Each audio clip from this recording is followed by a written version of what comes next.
बिस्मिल्लाहिर्रहमानिर्रहीम। अच्छा, फिजिक्स की क्लास में आप लोगों को खुशामदीद। कल की क्लास में हमने फिजिक्स का जो पहला चैप्टर है इंट्रोडक्शन टू फिजिक्स वो हमने स्टार्ट किया था, और उसमें हमने सबसे पहली चीज जो देखी वो ये कि फिजिक्स क्या होती है। मैंने आपको काफी डिटेल में बताया कि साइंस किस तरीके से ब्रांचेस में आई है, और अभी जो फिजिक्स है इसमें हम मैटर, एनर्जी और इन दोनों के दरमियान जो इंटरेक्शन होता है इसको पढ़ते हैं। उसके बाद हम बात कर रहे थे ब्रांचेस की। तो फिजिक्स में जो ब्रांचेस मैंने आपको बता दी अब तक वो कौन कौन सी हैं। पहली आपके पास जो ब्रांच है वो है मैकेनिक्स। इस ब्रांच में आप ऑब्जेक्ट के मोशन को पढ़ते हैं। ऑब्जेक्ट का मोशन से मुराद अगर ऑब्जेक्ट चलने लग जाता है, मूव कर रहा होता है, तो इसको आप कहते हो कि ऑब्जेक्ट मोशन के अंदर है। अब अगर आप उसकी स्टडी करेंगे, चलती हुई चीजों को पढ़ेंगे, उसको आप कहते हैं मैकेनिक्स। उसके बाद आती है दूसरी ब्रांच स्टैटिक्स। स्टैटिक्स अगर आप एक ऑब्जेक्ट जो रुका हुआ है उसको पढ़ते हैं, उसकी स्टडी करते हैं, तो उसमें आप कहते हो कि वो है फिजिक्स की ब्रांच स्टैटिक्स। तीसरी जो हमने पढ़ी वो थी ऑप्टिक्स। ऑप्टिक्स में हम लाइट एनर्जी के बारे में पढ़ते हैं। फिर हमने पढ़ी एक्यूस्टिक्स। एक्यूस्टिक्स में हम साउंड एनर्जी के बारे में पढ़ते हैं। थर्मोडायनामिक्स। थर्मोडायनामिक्स में हम हीट और वर्क के दरमियान जो रिलेशनशिप होता है उसको पढ़ते हैं। उसके बाद एटॉमिक फिजिक्स। एटॉमिक फिजिक्स के बारे में मैंने आपको बताया कि इसमें हम एटम्स को पढ़ते हैं। एटम्स में जो इलेक्ट्रॉन, प्रोटॉन, न्यूट्रॉन, न्यूक्लियस, सब कुछ पूरे कंप्लीट होल एटम को आप एटॉमिक फिजिक्स में पढ़ते हैं। फिर न्यूक्लियर फिजिक्स बताया था मैंने आपको कि न्यूक्लियर फिजिक्स में आप पूरे एटम को नहीं पढ़ते, खाली उसका जो न्यूक्लियस होता है सिर्फ उसको पढ़ते हैं। और फिर जो न्यूक्लियस के अंदर दो पार्टिकल्स होते हैं, प्रोटॉन और न्यूट्रॉन, हम उनको भी फिर पढ़ते हैं क्योंकि वो न्यूक्लियस के अंदर आ रहे हैं। तो हम सिर्फ उसमें न्यूक्लियस पढ़ते हैं, इलेक्ट्रॉन नहीं पढ़ते। ठीक है, तो न्यूक्लियर फिजिक्स और एटॉमिक फिजिक्स में फर्क है थोड़ा सा। एटॉमिक फिजिक्स में आप पूरा एटम पढ़ते हो, न्यूक्लियर फिजिक्स में आप खाली न्यूक्लियस पढ़ते हो। हम प्लाज्मा की बात कर रहे थे, प्लाज्मा, इस वाली ब्रांच की। प्लाज्मा फिजिक्स क्या होती थी, इसमें आप प्लाज्मा मैटर के बारे में पढ़ते हैं। स्टडी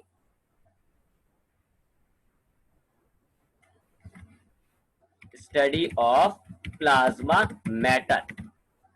प्लाज्मा मैटर क्या होता है ये आपको एक्सप्लेन कर रहा था मैं कि आपके पास हम समझते आए हैं कि जी स्टेट मैटर की तीन स्टेट्स होती हैं। एक होती है सॉलिड, एक होती है लिक्विड, एक होती है गैस। लेकिन नहीं जी, मैटर की चार स्टेट्स होती हैं, सॉलिड, लिक्विड, गैस, और चौथी स्टेट होती है प्लाज्मा। प्लाज्मा भी होता है आपके पास। सॉलिड सख्त चीजों को कहते हो आप सॉलिड, जो बह जाती हैं उनको आप कहते हो लिक्विड, जो आपको नजर नहीं आ रही होती हैं उनको आप कहते हो गैसेस। और प्लाज्मा ये गैसेस से ही बनी हुई होती है।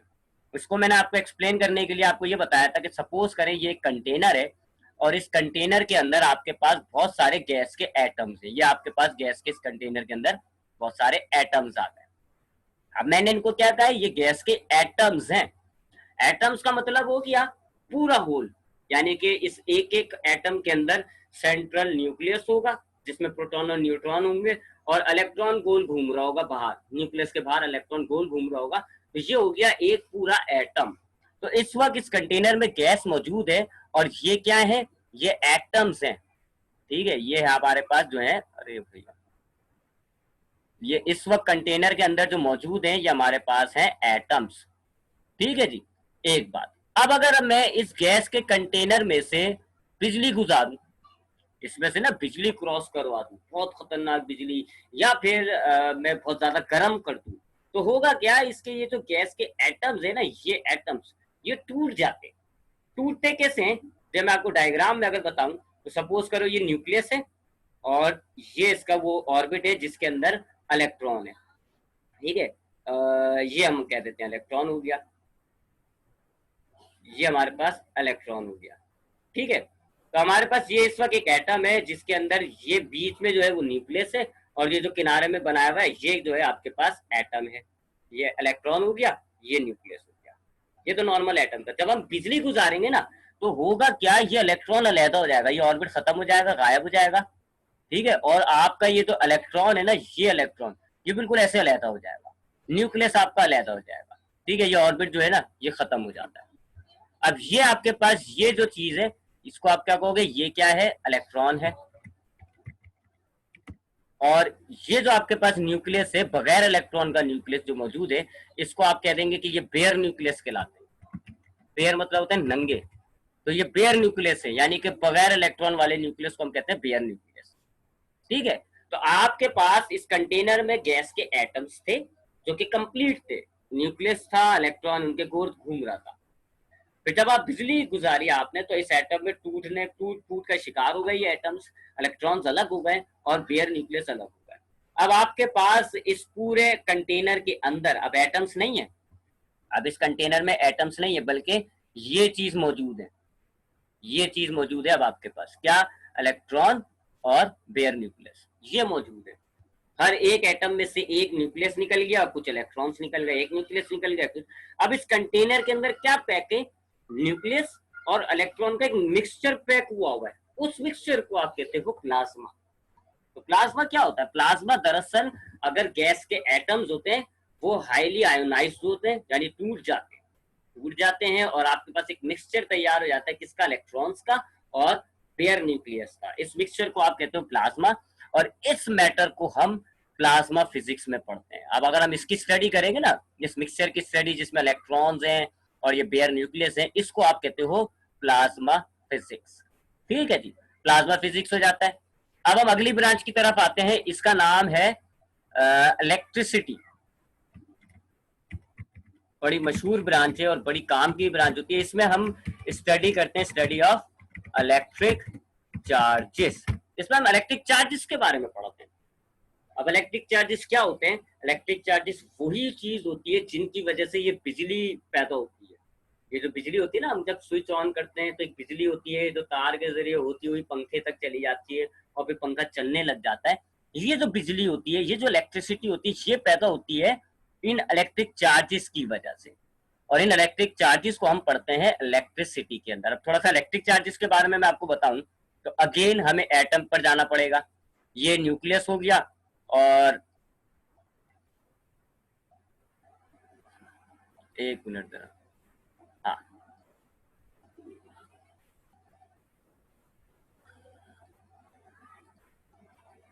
ये वही एटम आ गया जी। ठीक है, बीच में न्यूक्लियस है और साइड के अंदर इलेक्ट्रॉन है। ये इलेक्ट्रॉन है और ये न्यूक्लियस है, एन फॉर न्यूक्लियस। अच्छा, अब इलेक्ट्रॉन के अंदर आपने केमिस्ट्री पढ़ी हुई है, इलेक्ट्रॉन पर नेगेटिव चार्ज होता है और न्यूट्रॉन, ये जो न्यूक्लियस होता है इसमें दो पार्टिकल्स होते हैं, एक प्रोटॉन होता है और एक न्यूट्रॉन होता है। न्यूट्रॉन का तो कोई चार्ज नहीं होता और प्रोटॉन का पॉजिटिव चार्ज होता है, लिहाजा इस पूरे न्यूक्लियस पे प्रोटॉन की वजह से पॉजिटिव चार्ज आया होता है। ठीक है, तो हमारे पास ये एक एटम है, इसमें जो इलेक्ट्रॉन है उस पर नेगेटिव चार्ज है और ये जो न्यूक्लियस है इसमें प्रोटॉन की वजह से इस पूरे न्यूक्लियस पर पॉजिटिव चार्ज माना जाता है। अब क्या करें जी, अब आप इसमें से, आपने मिसाल के तौर पे इसको इलेक्ट्रिक एनर्जी प्रोवाइड करी।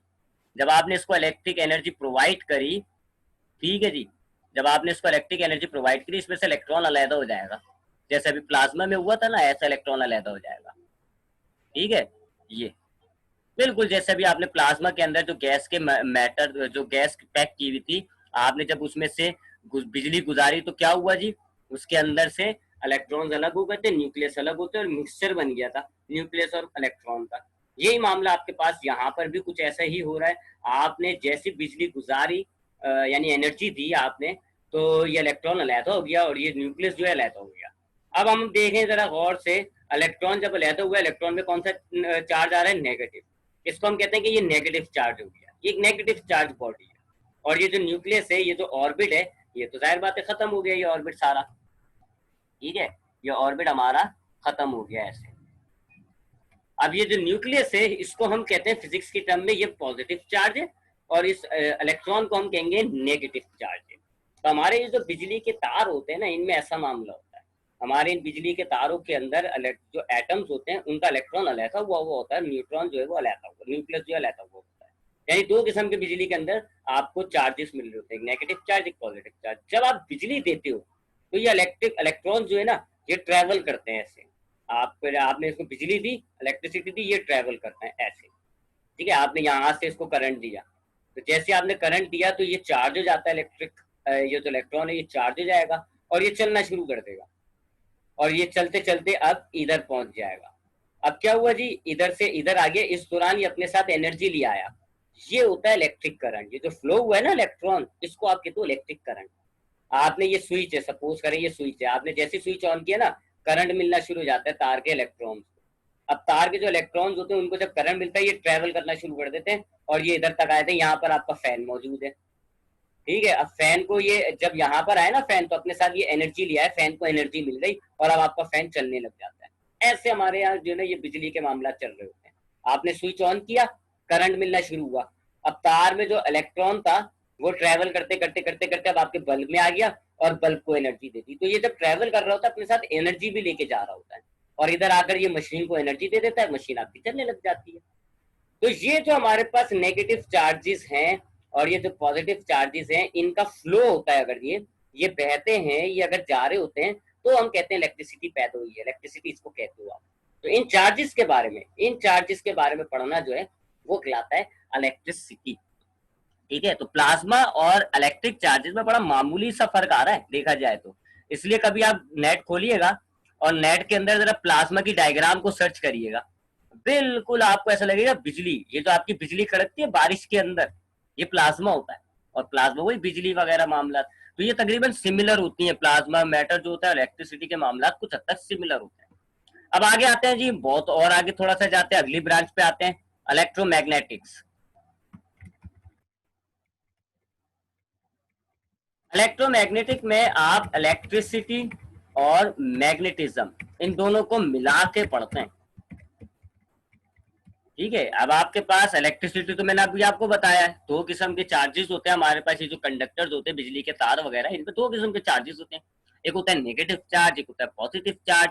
जब हम इस कंडक्टर को करंट प्रोवाइड करेंगे तो ये जो नेगेटिव चार्ज होता है ये बहना शुरू कर देता है, ये एक जगह से दूसरी जगह जाना शुरू करता है और इसको हम कहते हैं कि ये इलेक्ट्रिसिटी है। ये तो हम इलेक्ट्रिसिटी को जानते हैं। मैग्नेटिज्म क्या होता है आप जानते हैं, मैग्नेट्स होते हैं जी दुनिया के अंदर जो लोहे से बनी चीजों को अट्रैक्ट कर लेते हैं। अब ये जो मैग्नेटिज्म और इलेक्ट्रिसिटी है ना, ये काफी सिमिलर है, इन दोनों में काफी सिमिलैरिटी पाई जाती है। देखिए इलेक्ट्रिसिटी के अंदर दो किस्म के चार्जेस थे ना, एक पॉजिटिव चार्ज था और एक नेगेटिव चार्ज था। मैग्नेट में भी दो ही पोल होता है, एक कहलाता है नॉर्थ पोल, एक कहलाता है साउथ पोल। इसी तरह इलेक्ट्रिसिटी में अगर हम अपोजिट चार्जेस को लाएं करीब, वो अट्रैक्ट होंगे, और सिमिलर चार्जेस को अगर हम करीब लाएंगे तो वो रिपल करेंगे। यानी मैं नेगेटिव और नेगेटिव चार्ज को लाऊं करीब तो वो एक दूसरे को दूर भगा देंगे, और अगर मैं नेगेटिव और पॉजिटिव लाऊंगा तो वो अट्रैक्ट कर लेंगे। मैग्नेट में भी यही होता है, अगर हम सेम पोल करीब लाएंगे तो वो रिपल करेगा, अपोजिट पोल करीब लाएंगे तो वो अट्रैक्ट करता है। North pole south pole attract होगा, नॉर्थ पोल और नॉर्थ पोल रिपल होगा।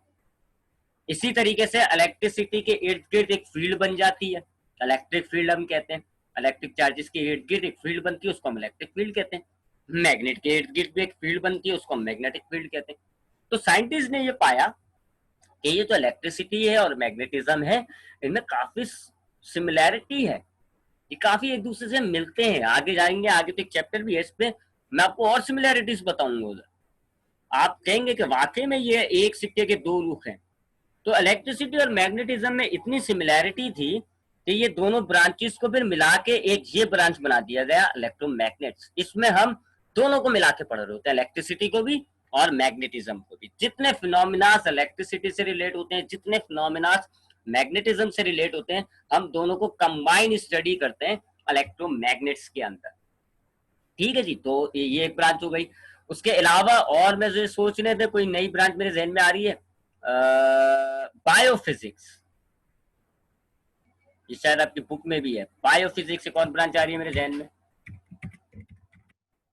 बायोफिजिक्स में हम फिजिक्स फॉर लिविंग ऑर्गेनिजम्स ये लिख देते हैं। बायोफिजिक्स क्या है जी, बायो आप जानते होंगे, बायोलॉजी थोड़ा बहुत तो कि सब नहीं पढ़ी भी होती है। बायो से मुराद होता है लिविंग ऑर्गेनिज्म, जानदार।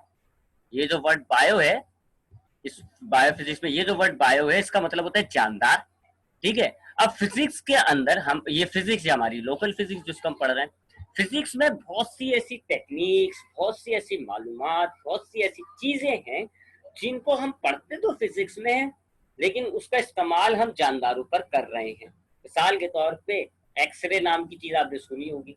अभी तो एक्सरेज होती हैं, एक्सरेज इलेक्ट्रोमैग्नेटिक वेव्स होती हैं, एक्सरे के बारे में मुकम्मल मालूमात आपको फिजिक्स में मिलेगी। एक्सरे को हम फिजिक्स में पढ़ते हैं, एक्सरेज खास किस्म की रोशनी वो होती है, इलेक्ट्रोमैग्नेटिक वेव्स होती है लाइट के तर्ज की, लेकिन लाइट से ज्यादा एनर्जी होती है फिजिक्स के एतबार से। लाइट और ये जो होती है ना एक्सरे, ये सिमिलर है नेचर के एतबार से, बस फर्क क्या है, लाइट में एनर्जी कम होती है, एक्सरेज में एनर्जी जो है वो ज्यादा होती है।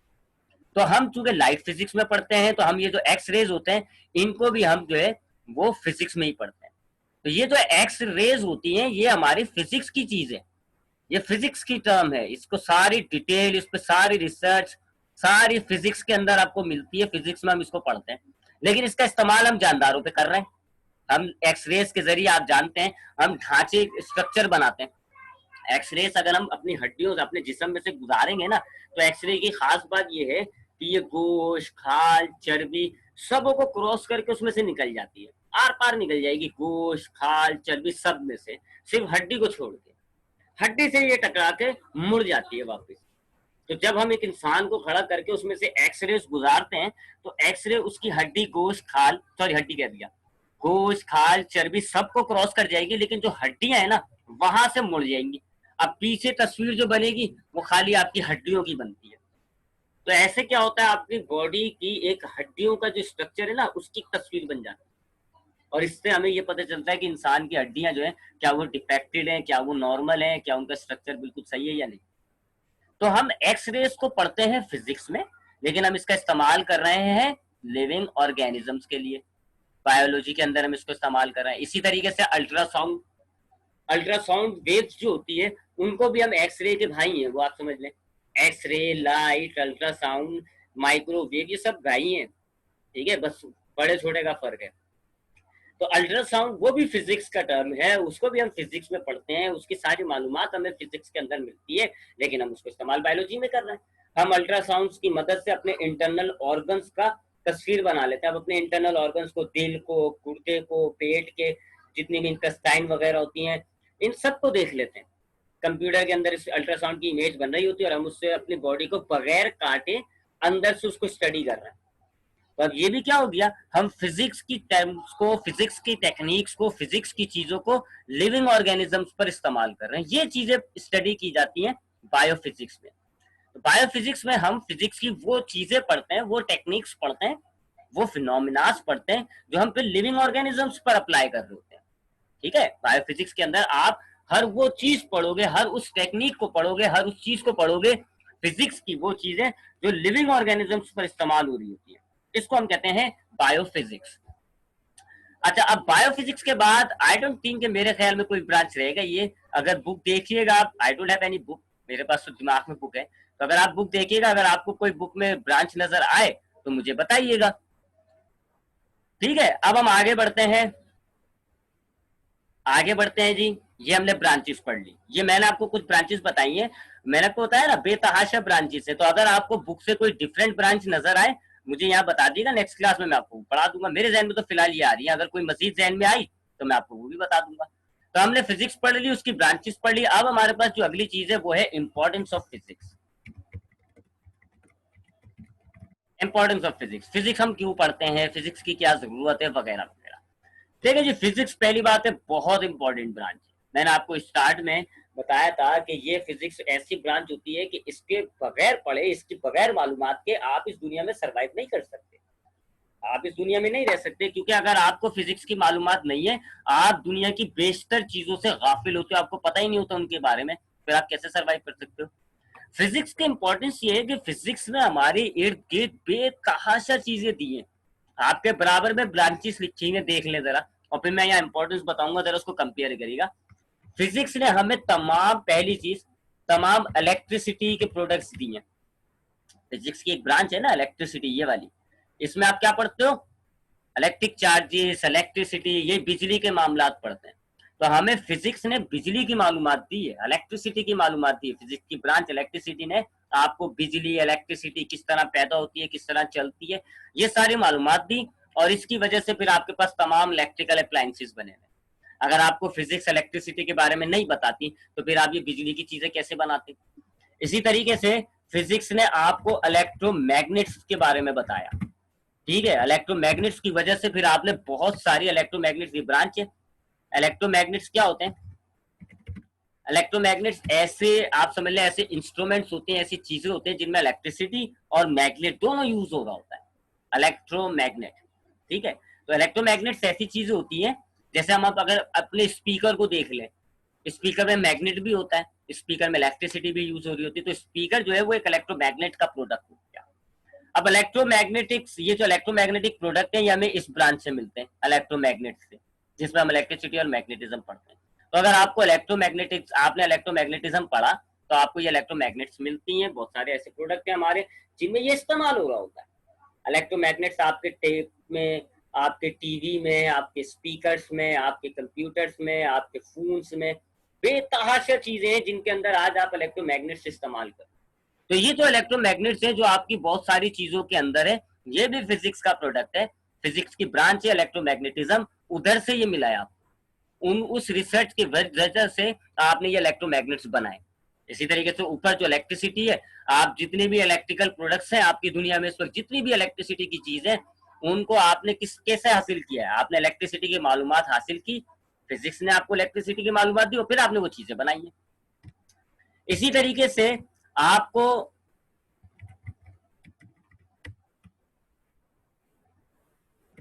बायोफिजिक्स, अभी मैंने आपको बताया, बायोफिजिक्स की वजह से आपने बेतहाशा फिजिक्स की चीजों को लिविंग ऑर्गेनिजम्स के मफाद में हासिल करना शुरू कर दिया, इस्तेमाल करना शुरू कर दिया। जैसे कि एक्सरे, अल्ट्रासाउंड, ये आपको फिजिक्स ने मालूमात दी, आपने इनको बायोलॉजी में इस्तेमाल करना शुरू करो। आज आप देख सकते हैं, आप बायोफिजिक्स के जरिए आपको एक्सरे, अल्ट्रासाउंड, बहुत सारी इंस्ट्रूमेंट्स वगैरह आप जो है वो इस्तेमाल कर रहे हो लिविंग ऑर्गेनिजम्स के लिए। इसी तरह रिडार नाम की एक चीज आपको फिजिक्स ने दी। रिडार जो है वो हमें समझ लें, हमारी जो एयर के अंदर जो चीजें मौजूद होती है, हवा के अंदर जो चीजें घूम रही होती हैं, उनके बारे में मालूमात प्रोवाइड कर देता है। जैसे अगर आप फौज के हैं तो रिडार के जरिए आपको पता चल जाएगा कि आपका जो जहाज है, आपकी हवा में, आपकी एयर स्पेस में कोई जहाज एंटर हो गया, उस जहाज की स्पीड क्या है, वो जहाज किस रफ्तार से आ रहा है, कितना ऊपर है, कितना दूर है, सारी मालूमात आपको दे देता है रिडार। ठीक है, इसी तरीके से अगर आप एक पानी के जहाज में, तो रिडार आपकी लोकेशन बता रहा होता है, पानी में थोड़ी पता चलेगा आपको आप कहाँ हो, रिडार के जरिए आपको पता चल रहा होता है कि आप पानी में किस जगह पर हो, कितनी दूर हो अपने घर से। ये जो हमारे हवाई जहाज होते हैं, जो नॉर्मल पैसेंजर जहाज होते हैं, इनमें रिडार लगा होता है। ये कोई खिड़की से बाहर जाके थोड़ी देखते हैं कि पान वाले की दुकान आ गई या नहीं, इनको रिडार के जरिए पता चल रहा होता है कि ये इस वक्त किस मकाम पर है, कितना दूर है ये अपनी डेस्टिनेशन से। तो रिडार एक बहुत ही कीमती चीज है, हमारे हवाई जहाजों में, हमारी पानी के जहाजों में ये इस्तेमाल हो रहा होता है, ये यूज हो रहा है रिडार। और रिडार आपको फिजिक्स ने दिया है, क्योंकि आप जब रिडार पढ़ोगे एक चैप्टर में, आप आएगा आगे, तो रिडार के अंदर जो चीज इस्तेमाल हो रही होती है वो इलेक्ट्रोमैग्नेटिक वेव्स होती है, और इलेक्ट्रोमैग्नेटिक वेव्स आप इसमें ही पढ़ते हो फिजिक्स के अंदर। तो आपने इलेक्ट्रोमैग्नेटिक वेव्स पढ़ी 7:30, आपने इलेक्ट्रोमैग्नेटिक वेव्स पढ़ी फिजिक्स में, और उन इलेक्ट्रोमैग्नेटिक वेव्स की वजह से आपने रिडार बनाया, और आज आप इस रिडार को कई जगहों पे इस्तेमाल कर रहे हो। इसी तरीके से ऑप्टिक्स, आपने ऑप्टिक्स की ब्रांच पढ़ी, जिससे आपको लाइट के तमाम मामला समझ में आ गए, और इस लाइट के मामला समझने की वजह से आपने फिर बेतहाशा ऐसी चीजें बनाई जिनका ताल्लुक लाइट से होता है, जैसे कि माइक्रोस्कोप, चश्मे, टेलीस्कोप वगैरह, और आप सारे उनको इस्तेमाल भी कर रहे हो आज आपके दौर में। तो आपके ये तो माइक्रोस्कोप है, चश्मे है, ये जो आपके टेलीस्कोप हैं, ये आप लाइट की मालूमात के बिना पर आपने इनको बनाया है, डिजाइन किया है। और लाइट की मालूमात आपको कहाँ से मिलती है? ऑप्टिक्स से। तो इनके पीछे भी फिजिक्स का हाथ हो गया। अच्छा, एक और ब्रांच आई देखो मेरे जहन में, एस्ट्रोफिजिक्स। देखा, अभी मैंने कहा था ना आएगी, मेरे जहन में आती रहती है अक्सर, ऐसा ही हूं मैं। एक और ब्रांच की तरफ वापस आ रहा हूं मैं, एक और ब्रांच है एस्ट्रोफिजिक्स, जरा उसको हम डिस्कस कर लेते हैं, उसके बाद फिर मैं आपको एक और बताऊंगा। एस्ट्रोफिजिक्स, एस्ट्रोफिजिक्स में हम जो हमारे स्पेस जो होता है ना, हमारी अर्थ से बाहर के हिस्से को आप कहते हो स्पेस, यानी अगर आप अर्थ को लीव कर दें, अर्थ को छोड़ दें, अर्थ से आप बाहर निकल जाएं, तो फिर उसके बाद कायनात, पूरी कायनात को आप कहोगे कि ये स्पेस है। ठीक है, आप जहाज में बैठे, अर्थ को छोड़ दें, ऊपर निकल जाए। अब जब आप ऊपर चले जाएंगे तो आपके पास जो कायनात आएगी, पूरी कायनात को आप कहोगे स्पेस, और उस स्पेस को पढ़ते हो आप एस्ट्रोफिजिक्स के अंदर, पूरी कायनात को आप एस्ट्रोफिजिक्स में पढ़ोगे।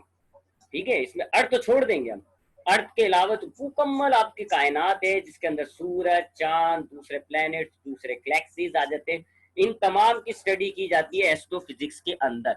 यानी आप अपनी खला स्पेस के बारे में पढ़ते हो। अब हम स्पेस वर्ड यूज नहीं करते, हम वर्ड यूज करते हैं एस्ट्रोनोमियल बॉडीज। ठीक है, स्पेस हम यूं नहीं करते, क्योंकि स्पेस हम एक और वर्ड में इस्तेमाल करते हैं ना, जगह घेरना। अभी मैटर की डेफिनेशन में आपने स्पेस यूज किया था, स्पेस हैज ऑक्यूपाइड स्पेस, यानी ये जगह घेरते। तो स्पेस का मतलब हम यहाँ ले रहे होते हैं जगह घेरना, वो वाली स्पेस नहीं, खला। तो हम यहाँ कहते हैं एस्ट्रोनोमियल बॉडीज की स्टडी की जाती है। एस्ट्रोनोमियल बॉडीज कहते हैं ऐसी चीजों को जो अर्थ से बाहर है, जो अर्थ में नहीं है, अर्थ से बाहर है।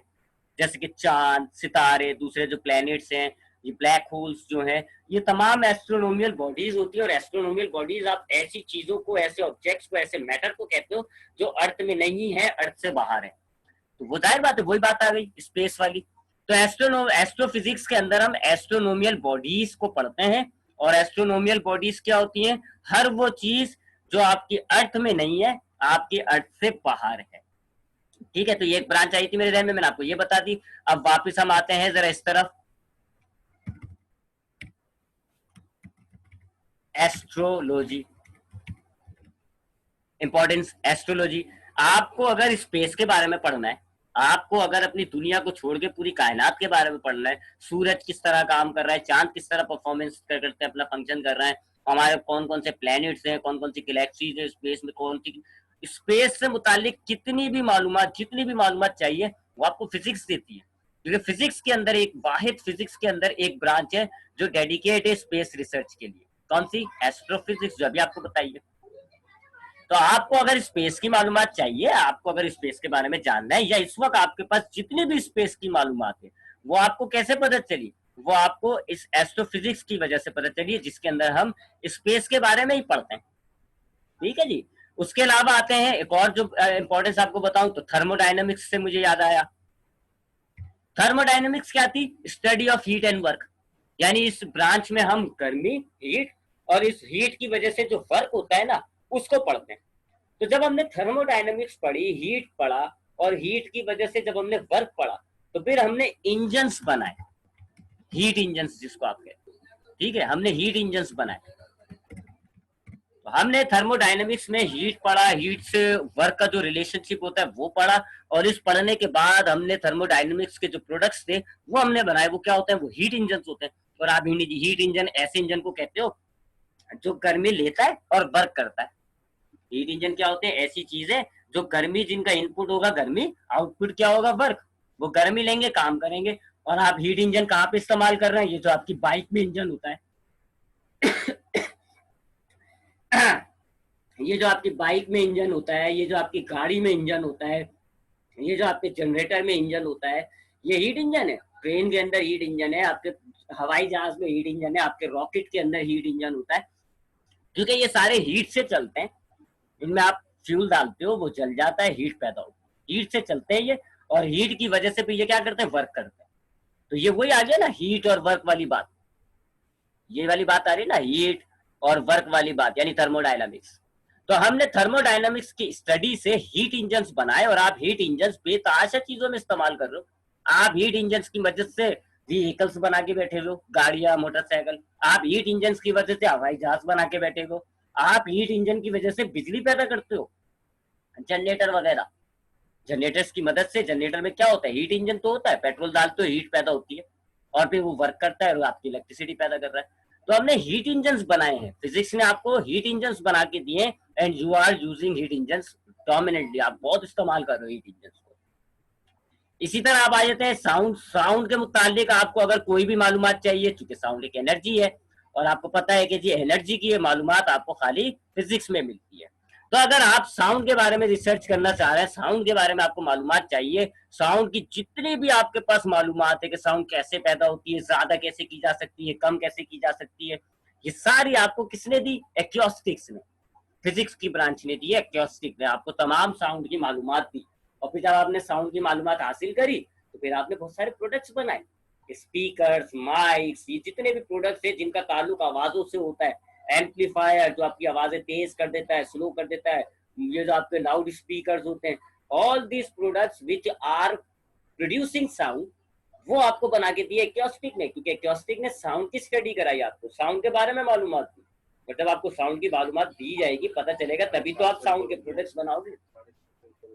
हाँ, 7:45 7:45 पे ना वो अपना लिंक डाल दो अपनी ग्रुप में, मैट्रिक ग्रुप में ना, इस्लामियत का लिंक, उसको ज्वाइन करने के लिए इस्लामियत की क्लास। ठीक है, तो आपको साउंड का प्रोडक्ट दिया गया।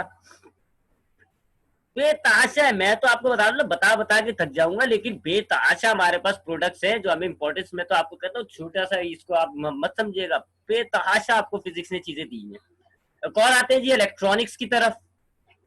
इलेक्ट्रॉनिक्स एक ब्रांच होती है, मैंने अभी बयान नहीं करी क्योंकि अभी आपके लिए वो हैवी हो जाएगी।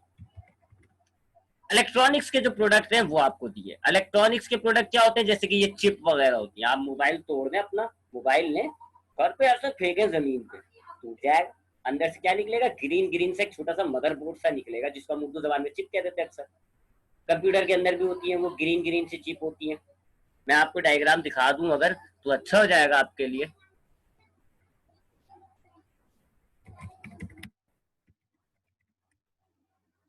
ये नजर आ रही है डायग्राम आपको, ये जो होती है ना, ये इनको हम कहते हैं चिप्स। ये है इलेक्ट्रॉनिक्स के प्रोडक्ट। इनको आपको फिजिक्स में बनाया जाता है, ये फिजिक्स के प्रोडक्ट्स हैं। इसी तरीके से आपने सोलर सेल सुना होगा, सोलर सेल्स जिनसे हम बिजली पैदा करते हैं, ये ठीक है ना, ये सोलर पैनल्स होते हैं, इनको हम सोलर सेल्स कहते हैं, इनसे आप बिजली पैदा करते हो। ये सारे प्रोडक्ट्स हैं जी उसके। ट्रांजिस्टर आपने सुना नहीं होगा शायद, लेकिन आपने देखे जरूर होंगे। ये जो है, ये उन्हीं वही मदरबोर्ड के अंदर ऐसे छोटे छोटे पुर्जे लगे हुए होते हैं। तो अब वापस मदरबोर्ड पर आए, ये आपके पास मदरबोर्ड है ना, ये मदरबोर्ड है। अब इसमें आप ये देख रहे हो छोटे छोटे जो पुर्जे लगे हुए, इनमें से कुछ कहलाते हैं रेसिस्टर, कुछ कहलाते हैं ट्रांजिस्टर, कुछ कहलाते हैं पीएन जंक्शन डायोड।